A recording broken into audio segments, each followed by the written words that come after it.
दुधी खायला आवडत नाही का? हा मग छान क्रिस्पी आणि कुरकुरीत नाश्ता तुमच्यासाठी.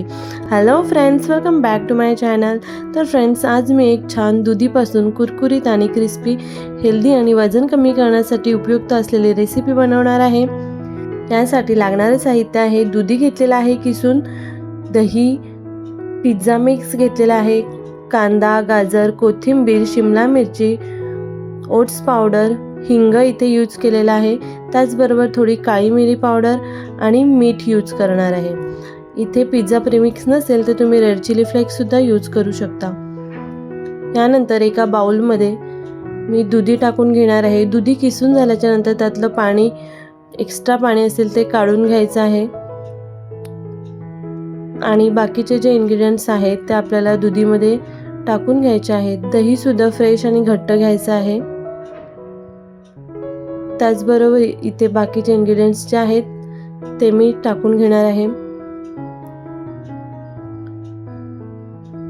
जितकं बारीक कट करता येईल तितकं बारीक कट करून घ्यायचं आहे.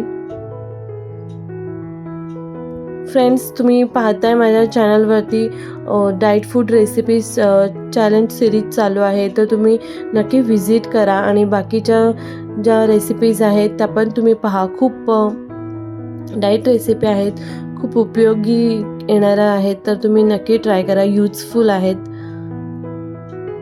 आणि याच्याबरोबर जर तुम्हाला जे मी रेसिपी मेनू दाखवते ते कमी पडत असेल तर त्याच्याबरोबर तुम्ही सॅलड घेऊ शकता.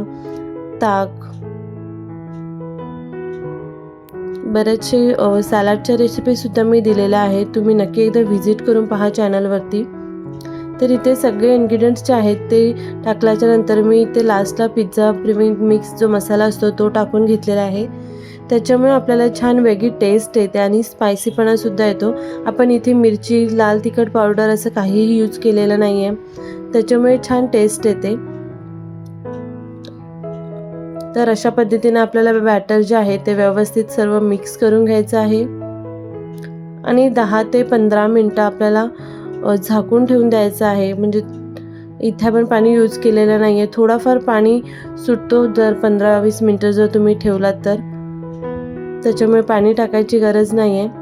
त्यानंतर मी ते चपातीचाच तवा गरम होता त्याच्यावर थोडंसं तेल स्प्रेड करून असे छोटे छोटे पॅनकेकसारखे करून घेतलेले आहेत. आणि इथे आपल्याला एकदम लो फ्लेमवरती कुरकुरीत होईपर्यंत आपल्याला शेकून घ्यायचं आहे दोन्ही साईडने. जर ते क्रिस्पी आणि कुरकुरीत झाले तरच छान लागतात. तर फ्रेंड्स, अशा पद्धतीने जर तुम्हाला माझ्या रेसिपीज आवडत असतील तर प्लीज लाईक करा, कमेंट करा, शेअर करा आणि माझ्या चॅनलवरती नवीन असाल तर माझ्या चॅनलला सबस्क्राईब करायला विसरू नका. तुम्हाला जर अजून कोणती डाएट रेसिपी पाहिजे असेल तर तुम्ही नक्कीच मला कमेंट करून सांगू शकता. जसं मी इथे दुधी यूज करून केलेला आहे, तुम्ही तुमच्या आवडीच्या कोणत्याही भाज्या घेऊन बारीक चिरून अशा पद्धतीने पॅनकेक्स करून घेऊ शकता.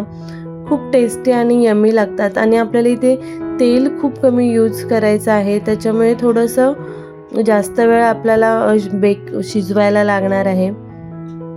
तर अशा पद्धतीने दोन्ही साईडने आपण छानपैकी क्रिस्पी आणि कुरकुरीत होईपर्यंत भाजून घ्यायचे आहेत आणि तुम्ही पाहू शकता छान यम्मी आणि असा माझा आजचा मेनू जो आहे तो रेडी झालेला आहे. बाय. पुन्हा भेटूया आपण अशा छान टेस्टी आणि हेल्दी रेसिपीमध्ये. बाय.